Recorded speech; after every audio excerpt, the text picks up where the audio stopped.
start with the Lord's Prayer and Pledge of Allegiance. Our Father, who art in heaven, hallowed be thy name. Thy kingdom come, thy will be done, on earth as it is in heaven. Give us this day our daily bread, and forgive us our trespasses, as we forgive those who trespass against us. And lead us not into temptation, but deliver us from evil. For thine is the kingdom, the power, and the glory, forever and ever. Amen. Pledge allegiance to the flag of the United States of America and to the republic for which it stands, one nation, under God, indivisible, with liberty and justice for all.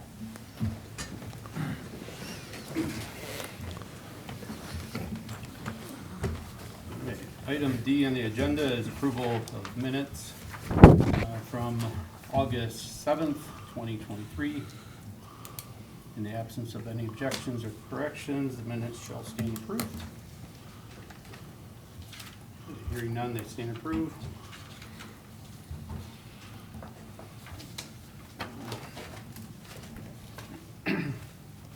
Okay, item E, citizen communication. If there's anyone in the audience that would like to address council on anything that's not on the agenda, you can step up to the podium. And if there's anyone on WebEx that would like to address council, you can type in the chat there and we will check that periodically.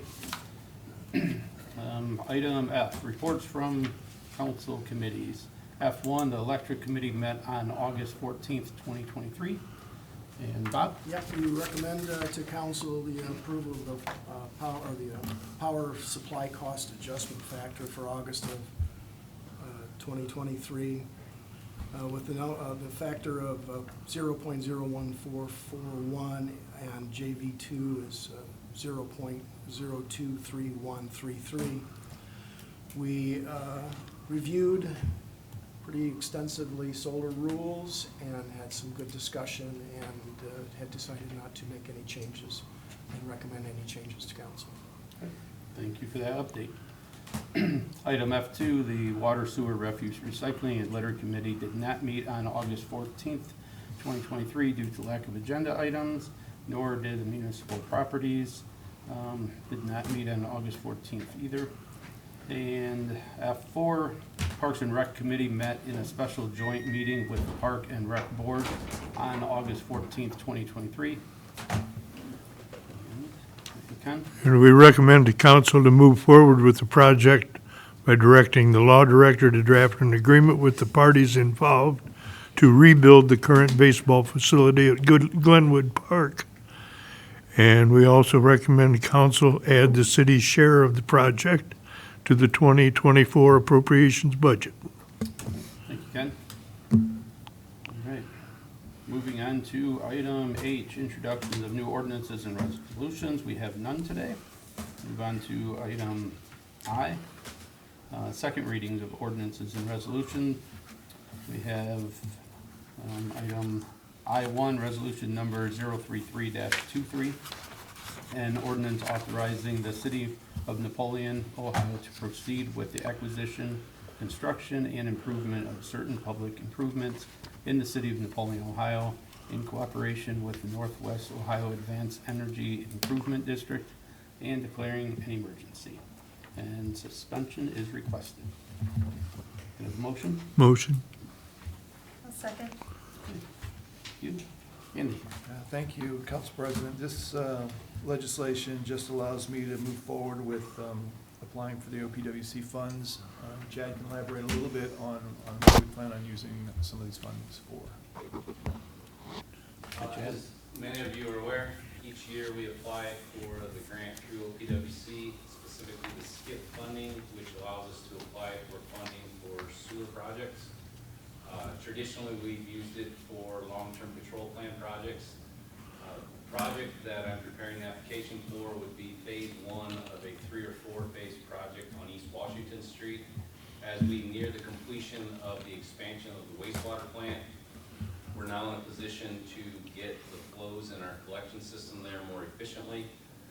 The project I'm applying for would be to replace the existing brick arch storm sewer or sanitary sewer on East Washington from the plant up to Stout Street Phase 2 would probably finish East Washington, and Phase 3 and/or 4, we would get that to downtown, which collects our largest area that gets to the plant. This is our largest sanitary sewer that goes into the sewer plant. The current estimate on this project is $750,000, and we're planning to apply for $325,000 in grant funding. So with the passage of this, this would allow the city manager to not only make application, but then also sign the agreement if we get awarded. Because of the timing of this, it is due September 8th, and I still need to compile the entire packet. I would request suspension on this legislation. When would this project occur, if it all goes It's through? set up to have design done in 2024, and depending on how the budget works out, I would like to either advertise it fall of 2024 or January of 25. But that's what I'm looking at, and the timing of it will depend on the budget, because we will need to put in the budget some funds from the sewer fund to prepare the design. We have the project about 3/4 of the way designed, but I don't currently have any staff that can finish it. So we probably have to advertise to get those professional services. Chad, when you say 4 phases, is that 1 phase per year? It's required to be completed by 2029, so that we're going to need to be on either Okay. 2 years and a year off, then 2 more years, or there's going to have to be a few of the phases that are back to back to meet the completion date that's currently in our plan with EPA. Okay. Thank you. Any other questions or comments?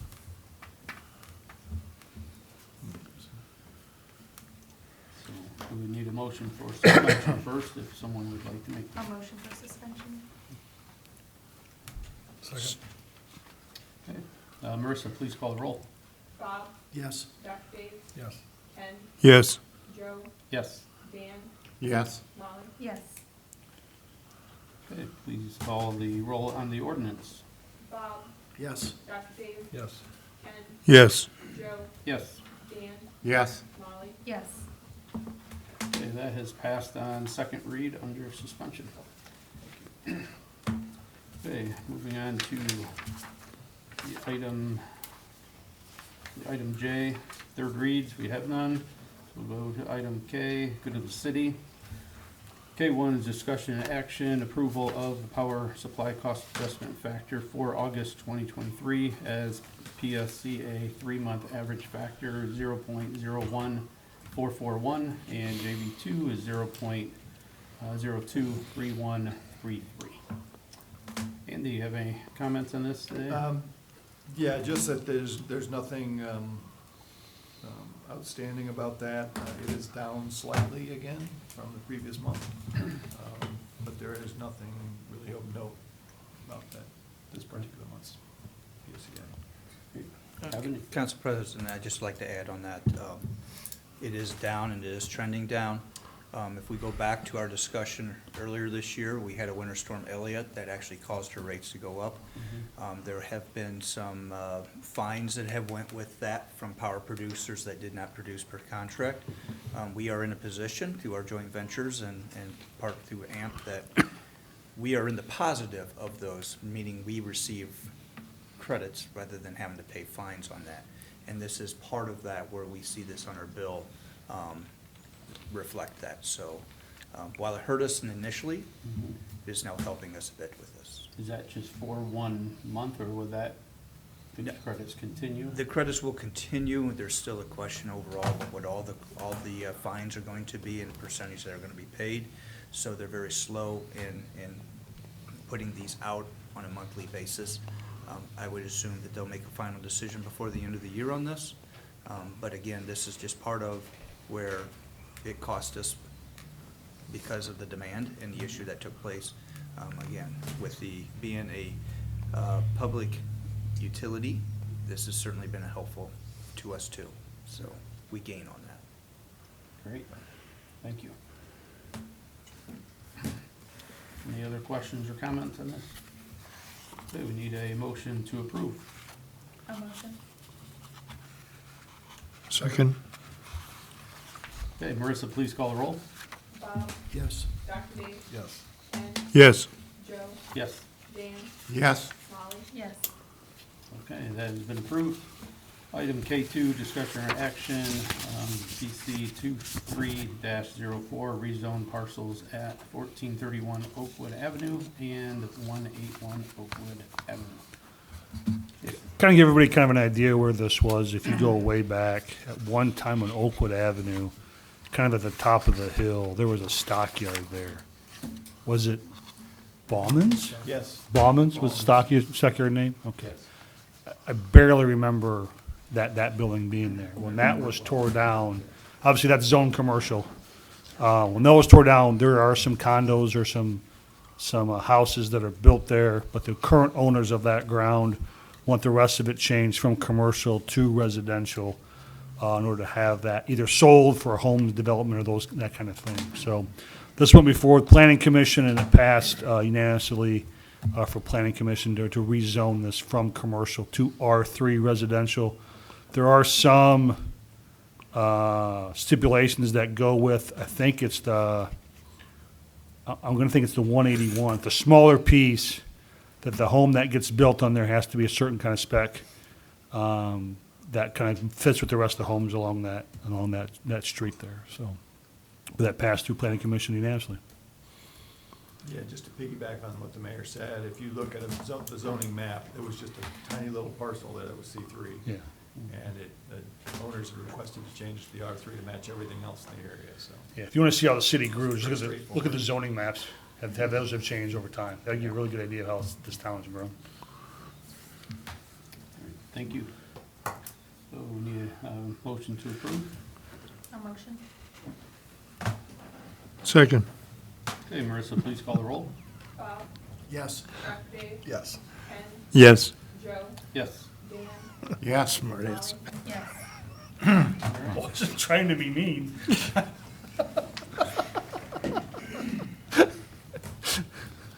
right. I barely remember it. Item K3, discussion or action to accept American Rescue Plan Act, ARPA, First Responders Wellness Recruitment Retention and Resilience Grant Fund of $113,783.94 from the State of Ohio Office of First Responders Wellness, Ohio EMA. Andy? Yes, Council President, this is, obviously, it's a pretty healthy grant that we received. It had been, the application was made some time ago, and we just received word of it a couple of weeks ago. I will allow Chief Bowen to speak to this grant. So June 6th of last year, then Assistant Chief Fry brought this to council's attention that we were eligible for a wellness retention grant through the Ohio EMA, and it was proved unanimously that we could apply for it. The plan originally was it was going to be awarded in 2022. This is for time served for first responders, both police and fire, through COVID. It was supposed to have been allotted in 6-month increments, so we get half the money in the 6-month period, then you get the other half 6 months later. That was part of the retention piece. With it being awarded so late, now we just see it in one lump sum and this far into 2023. That, as far as that goes, we have people anywhere making from, it goes off a percentage of what they made during that time. It's capped at $4,000, so anybody that makes over, anybody who makes over 40,000 is capped at 4,000 because it's a 10% incentive. So we were awarded a good amount, and that's between police and fire. It ranges anywhere from some of our part-time members are getting a couple $100s to full-time people in both police and fire that are getting a $4,000 incentive from EMA. Question was brought up about retention for it. I think our retention piece has served its part already because this is for time served.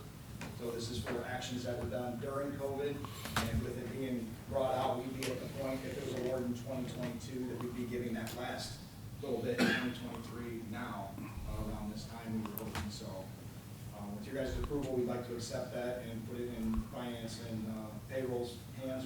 There's still some work we have to do.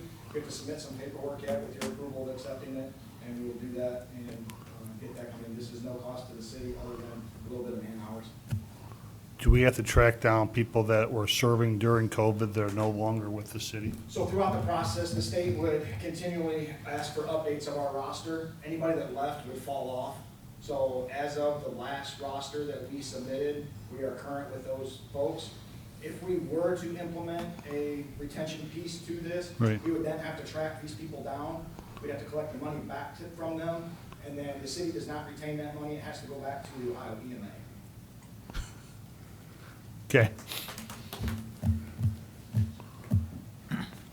All right, thank you, appreciate it. Any questions or comments about this?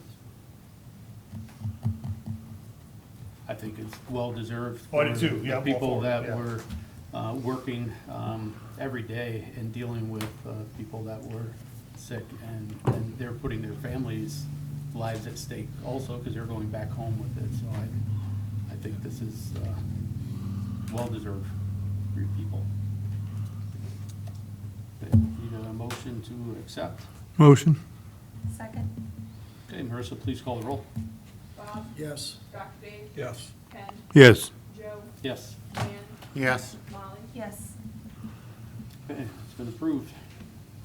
Item K4, discussion or action to approve the fire department to apply for the Gary Sinise Foundation's First Responders Outreach Grant. Okay, Andy? Yeah, Chief did such a good job of explaining the last one. I'll allow him to talk to this one too. This grant came to us, came to me via email from another department, somebody I'm affiliated with there. Gary Sinise, everybody probably knows him best as Lieutenant Dan from Forrest Gump. Does a lot with veterans, does a lot with now first responders, and he has a grant out now that is basically unlimited. It's no cost to any entity. You apply for what you need, you show a need for it, and there's no cap on it. We're looking at hopefully trying to put in forward with council's approval enough money to go from a motor-driven hydraulic cover spreader unit, which is our jaws of life, if you will, and go to a battery-operated one, so it's more versatile. Looking somewhere in the $40,000 to $50,000 range. And then another part that we're looking at too is, and researching this more, is they do a lot with turnout gear for firefighters. And with all the cancer rates where they are, they're providing for second sets for people. So right now, you know, I'm talking with the other officers, and we're trying to weigh out what we feel is more important. You know, how many times we use extrication tools versus how many times we use turnout gear.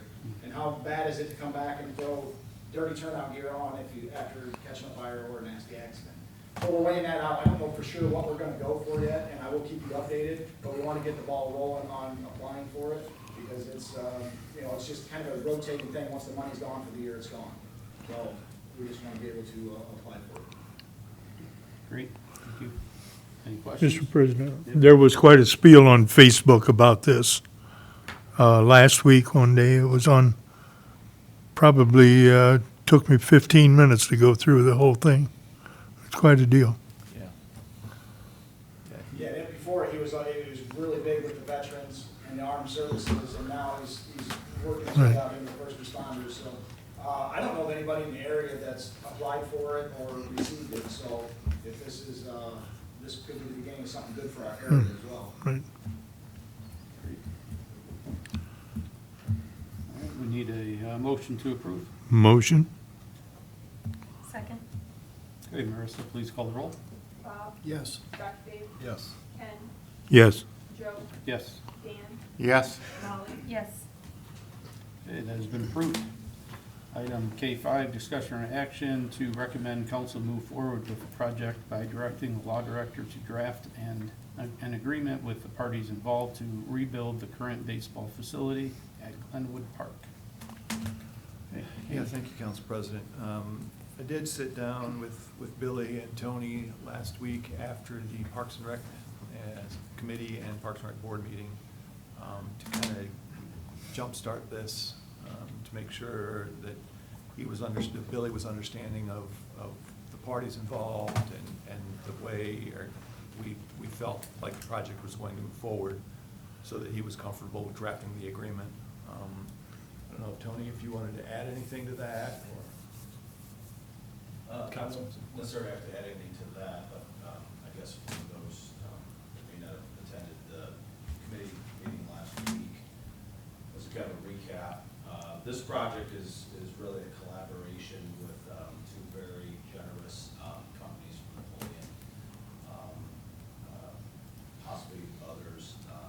particular, Durkin Companies and Nagel, they are fully committed to partnering with the city to completely renovate along with baseball and softball field.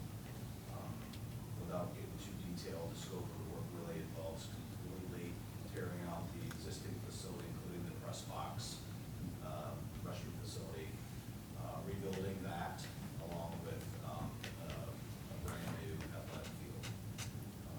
That field will actually end up being what we believe will be a sports turf field, which is the artificial turf, sunken down, better spectator viewing, fences pushed back to the proper distances for competition, youth baseball and softball. Donations, monetary from both companies, labor from both companies, donation of materials. Kyle Borsman of Durkin Companies, who wasn't able to make it tonight, is championing the program, working with him. He's still out seeking other monies, but we're pretty confident that this thing will move forward. And they really want to get started right away. In fact, Chad and I met with both reps from Perkins and Nagel this afternoon. Both companies are fully on board, and they want to actually get started, as early as 1st of October, with the hope that if all goes well, weather cooperates, the donations that they believe will come in and do, along with our contribution, that this facility could actually be ready to play in the spring. So, obviously, very generous commitment by these companies and future companies that are jumping on board virtually by the day. It's just a fantastic opportunity for not just the Parks and Rec department, but for the city as a whole. So, I can answer any questions. Going to need legislation for that too. So not just the agreement, but also legislation. So if you would direct me to draft Okay, legislation. gotcha. Can that be just one combined? or Yeah, do you that's have- one motion, or yeah, okay, Yep. that should work. Okay. Anybody have any questions for Tony? I think this is awesome. Can't wait to see it happen. And to have so many companies that are willing to give their time, material, and to donate to the city says a lot for the city. All right, need a motion to direct the law director to draft the agreement and direct the law director to draft legislation. So moved. I'll second. Okay, Marissa, please call the roll. Bob, Yes. Dr. Dave, Yes. Ken, Yes. Joe, Yes. Dan, Yes. Molly. Yes. All right, item K6, discussion or action to recommend council add the city's share of the project to the 2024 appropriations budget. Yes, Council President, this is just something that we would like to add to the budget, and I seek council's approval to move forward with doing that. At this point, it would be a cap of $100,000 for the city's share. And as Tony alluded to in the meeting last week, that our plan was initially to tear down or rebuild the current press box restroom facility out there, and that was going to absorb those funds anyway. So with putting those funds forward and having the rest of the business community step forward, we're getting a whole lot more of that investment. So, but I would just ask for council's approval to move forward with adding that to the budget for 2024. So they're starting this year, we're not gonna pay any money until next year? That is correct. Okay. Anybody have any questions or comments? We need a motion to So I recommend? think a motion would suffice. We can make this a third quarter budget adjustment. Kevin, does that work? Yeah, that'd be fine. A motion? Well, wait, it would- We don't need to. we won't need to, because that's this is right, for yeah, it's 2024. Right. Because I asked that earlier, but since we're basically gonna earmark the funds for 2024. Right. So, So just a motion. Yeah, that's what I'm asking for. okay, a motion to recommend council add it to the city's share of the project for 2024 appropriations. Okay. Now, who wants to make the motion? A motion? Second. Okay, Marissa, please call roll. Bob, Yes. Dr. Dave, Yes. Ken, Yes. Joe, Yes. Dan, Yes. Molly. Yes. Okay. Item K7, discussion or action, water purchase contract with Melinta. We're going to refer this to the Water, Sewer, Refuse, and Recycling and Litter Committee and the Board of Public Affairs. Do you have any comments on it right now, Andy? Just that I had sent the final draft of the contract that I had formulated with Melinta over to them on August 17th, last Wednesday, I believe it was. Okay. And so I expect that back shortly, and I would now seek to get Water Committee involved and get their input and make sure they're up to speed on everything that's in the contract. Except for the timeframe involved, it pretty much mirrors Florida's contract. And so, with that said, I had a discussion with the mayor this morning. I will also have Florida involved at that meeting so that they can weigh in as part of the whole contractual agreement with them to be part of any new community coming on board. So, while this isn't a new community, it is a new contract, an extension of the contract, so. All right, great. I know there's a lot of time and effort put into that by a lot of people, so thank you for that. Okay, moving on to item K8, discussion or action, technical team, refer to Safety and Human Resource Committee. Have anything on that at all, or? Not necessarily, no. All right, that will be referred to Safety and Human Resource. Item K9, discussion or action, Fire Department rates, and same thing, referring that to the Safety and Human Resource. All right, go around the table here. Start with Kevin today. I have nothing, thank you. Okay, Dr. Dave? Well, I want to thank the companies that are definitely supporting the baseball diamond. Would be a great thing. And I look forward to that. That's about all I have. Ken? I have a couple of questions. I also want to say thank you to the companies that are involved with the baseball or the ball field at Glenwood. Is the water tower at Tenneco being repaired, or is there a problem out there? I have no idea. That's a private tower. Do you have anything, Ted? Tenneco is removing their tower. Oh. They felt they no longer had a need for it. They got in touch with us. They're currently in the demolition phase. All permits are in order, but it's a completely private project. I just saw it sitting on the ground, and Yep. it's not the way it's supposed to work. And on the subject of water, is there a loop line in the line that goes to Liberty Center that is now shut off so that we don't have the buildup in the line? Go ahead. Are you referring to the city's Yes. line? The city's line currently is a dead-end line, and now it used to feed Liberty Center. Right. So what staff and I are looking at is putting a relief valve on the end that would periodically flush it to make sure that we have fresh water to the hospital and the houses out in that area. Right.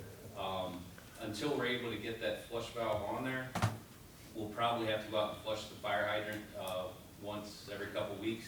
But that's our plan, is to put something on the end of the line that will automatically flush that to keep fresh water. Okay. If anybody wants to see what the proposed softball field will look like, Defiance High School. And if you want a day trip with the wife, you can drive to Akron and look at Firestone Field at Firestone High School. It's almost identical.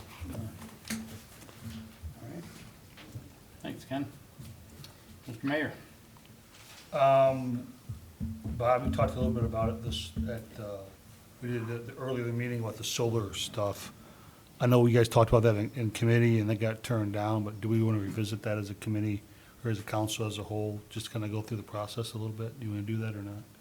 I know it's dead. I know I'm not trying to bring it back up. That's not what I'm trying to do. I'm just trying to think if we need to all learn. We good? Unless there's questions. Good? Okay. All right, just making sure. I think it's a good idea. Good. I'd like to hear more and discuss more about it. too. Again, I'm not going against the committee.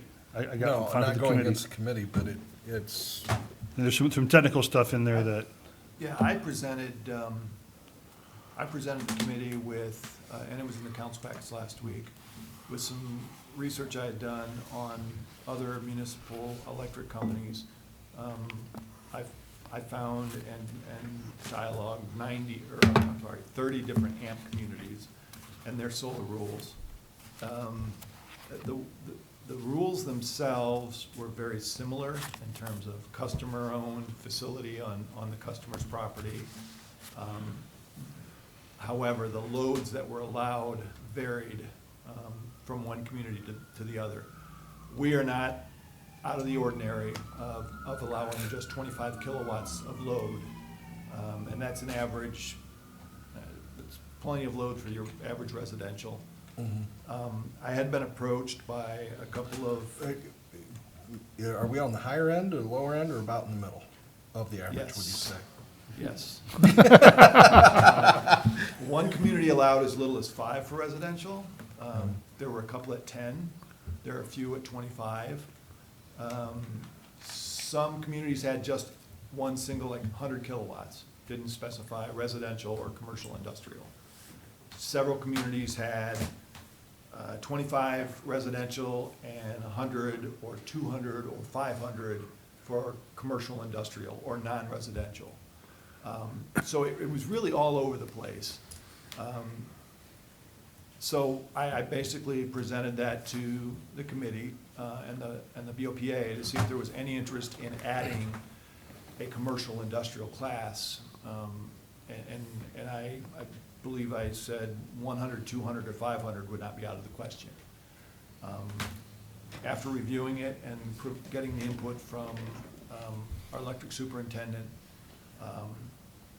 the committee decided that they wanted to stay the course. Primarily because Greg is concerned about the harmonics. You know, you've got the sun shining 1 minute and then it goes behind a cloud, and so you're getting these wacky loads going onto the system. Sure. And they can cause certain hiccups. And over and above that, how much load do you add to each feeder or each circuit, or your system as a whole? And that is addressed in several of the communities' rules. They will say a cap of 1%, an aggregate of all the solar load can be only 1% of our maximum load for the year. So there were ways to address that, but Greg was pretty adamant about not really adding additional load. And over and above that, as a municipal electric, we are restricted in the geographic area in which we can operate. 1/3 of our load, our overall load, can be outside the community. Because of those boundaries, we have a customer base that we must protect. And if we allow solar to start coming in and grabbing some of that load and some of our revenues, we have an electric company that's sized to support our certain our geographical area with manpower, equipment, material. And so if all of a sudden our revenue starts to dip, you know, what do we do? You know, do we start getting rid of trucks? Do we start getting rid of people? We still have an area to support, a full area to support. So there's a lot that came into play in the decision. And in the end, the electric committee and BOPA decided that they were going to stay the course at 25 kilowatts max with our current rules. okay. Thank you. That's kind of what I was looking for. Yeah, I appreciate that, and Hopefully it helped. It did. I do I do wonder though, with the advent of the advances they're making in battery technology and people wanting to do solar and trying to Store it. do it themselves, there's some huge changes gonna be coming. I think Toyota said in 2 years, they're gonna be coming out with a solid-state battery that's gonna be commercial. And that's going to be a huge game changer in a lot of ways.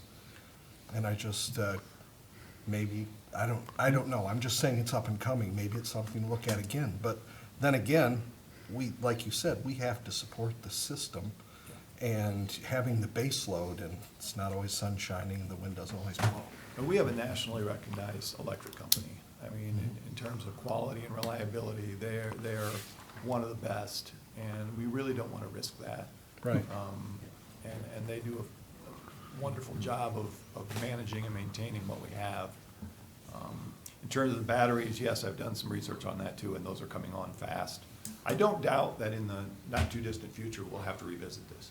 Yeah. I just feel like it's a technology that's really growing quickly, and it's something that we may have to revisit in the future. Oh, yeah, it's still early. Yeah. It's still early. Thanks. There was quite a motorcycle ride come through town yesterday, and I know the fire department had the big truck out there with the American flag out there. I know a lot of people were involved in the traffic flow and all those kinds of things for 275 motorcycles in Glenwood Park, and I just appreciate everybody doing all the work to make them feel as welcome as they can, and appreciate the leads and all the volunteer hours they do there to let the riders stop here, coming from Indiana, stopping here, going to Michigan on their way to North Carolina. That's a weird geography to go from Ohio to North Carolina via Michigan, Yeah, but I'm not in charge of the ride, so. That's the way the airlines operate. It is the way the airlines operate. It's a good point, Ken. So appreciate all the work that went in for that. A lot of work, a lot of background stuff went in for the Henry County Fair. I know there was a plane involved this year that was a lot of extra little pieces that went with it. A very, very well-attended parade up and down. There was people on the bridge. There's usually not people on the bridge, so a lot of volunteer hours going to pulling that off, and I thought that everybody there did a really, really good job with that. Welcome back, Marissa. Welcome back. It's going to be hot on Friday night, but let's do our best to beat Liberty Center. I have been tendered and unfortunately had to accept a resignation from Marv Barlow for the Planning Commission. Reached out to Corey Niekamp, who agreed to serve on the Planning Commission, so if I could have him appointed, please, I would appreciate that. Need a motion? It's formality, we've always have done it this way, right? Yep. So, but I appreciate it if we can do that, yeah. A motion. Second. Okay, Marissa, please call the roll. Bob, Yes. Dave, Yes. Ken, Yes. Joe, Yes. Dan, Yes. Molly. Yes.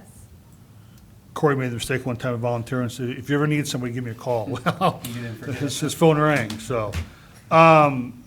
Chad, the Meekison Street project is going along okay, no big surprises. There's always surprises in projects, right? You dig a hole, you can find stuff you didn't think was there, but, Correct. We uncovered a few things, but I don't believe it's anything that's going to cause a large financial impact. Okay. If you recall, the project came in below budget.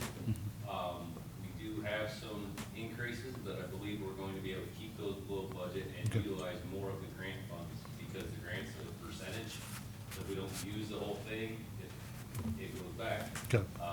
So I don't believe we've exceeded that yet with some of the changes we've seen. Okay. But it's going well. I've seen signs up for the roundabout project starting on or about Monday, the 11th of September is what I've seen. Chad's looking like that's not true. That's when the closure will start. Okay, They're going to start the project August 28th. Okay. Doing concrete work, but with traffic maintained. And on the 11th, they start their 45-day closure. okay. Same with State Route 110. Got it. State Route 110 started this week, and they have two closures, but they're east of town, out by Route 6. Okay. And those closures are scheduled to start September 11th as well. Okay. Awesome. Bill, do we have any status on the legal proceedings? Obviously, you cannot say anything in open session, but do we need an executive session at some point? At this point, Okay, thank you. That's what I need to know for that. That's all I had. Thank you. All right. Dan? Okay, I also will like to thank those companies about the, dealing with the baseball field on Glenwood. That is a big plus for the city of Napoleon. Number two, I'm assuming, Mr. Chairman, Finance and Budget is not meeting next Monday? Do you have anything? No, there's no need to meet. So with that in mind, what I would like to do is move up the Safety and Human Resources to 7, because next Monday is also, in addition to the 2 items that were just added, is also the quarterly meeting with the townships. That's exactly right, and I was gonna ask you to add that. as So well. I would like to move it up to 7 with your permission. Yes. Would you, Sir?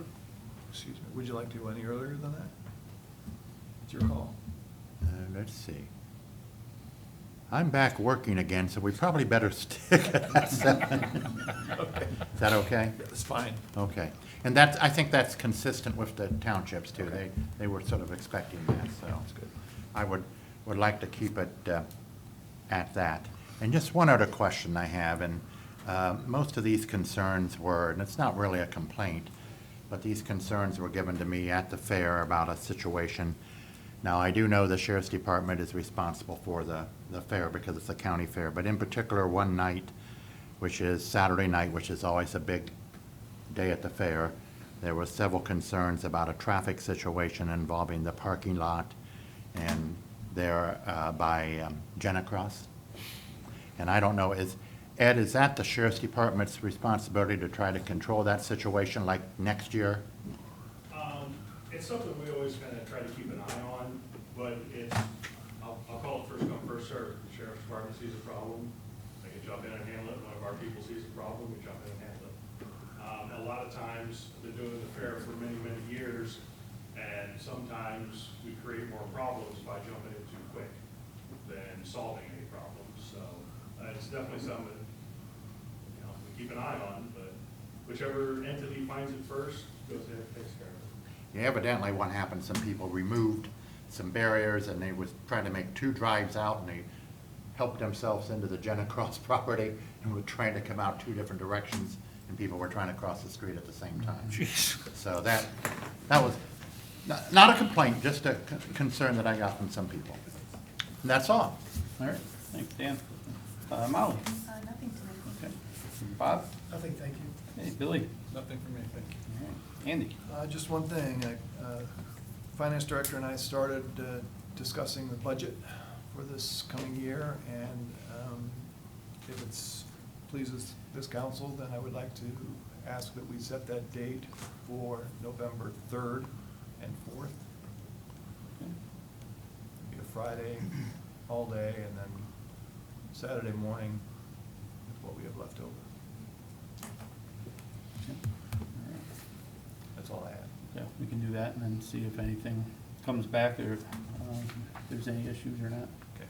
Well, we were asked 2 weeks ago to go through staff, so I appreciate that feedback. Yeah, no, staff was, they said they'd do what they had to do. No. Veterans Day. It's on the part of this next week. They get off now. The only thing I had is just, same thing everybody else said about the companies that are gonna support this ball field, and, since we have Tony here, I'm gonna put you on the spot a little bit. Just one, can you talk a little bit about the golf course and the pool this year? It seemed to me that both were packed all the time. Just, not that I expect you to have numbers right off the top of your head, but the feeling and how things went. Well, I'll start with the golf course. I think I've reported to council the last 2 years that we've had record-setting years from a revenue standpoint. Well, I'm going to be reporting that as well this year. We are at a point now where if you've been playing the golf course for years, oftentimes you can just drive out with somebody and maybe wait a little bit or jump on. That's not the case any longer. I mean, you have to have a tee time 7 days a week. And sometimes you can't get one. We're booked out on Saturdays all day now, and we're booked up on Sundays all day now. We've increased our number of outings. We're just really seeing a big boom in business there. Couple that with great conditions, the addition of who will soon be our superintendent, Tom Schwab, is doing a fabulous job. He's just very committed, very hardworking, and really is very intelligent when it comes to agronomy. So those of you who play golf, I'm sure you've already noticed the improvement in conditions out there. So I'm very pleased with how things are going at the golf course. And weather permitting, obviously, I'm expecting, a big year this year as we close out. Swimming pool, another good year. We exceeded our revenue projections and our total revenue from last year. Great staff, weather was good, no major issues. With the addition of Connor Small, who's now the facility manager, and the staff members that were there,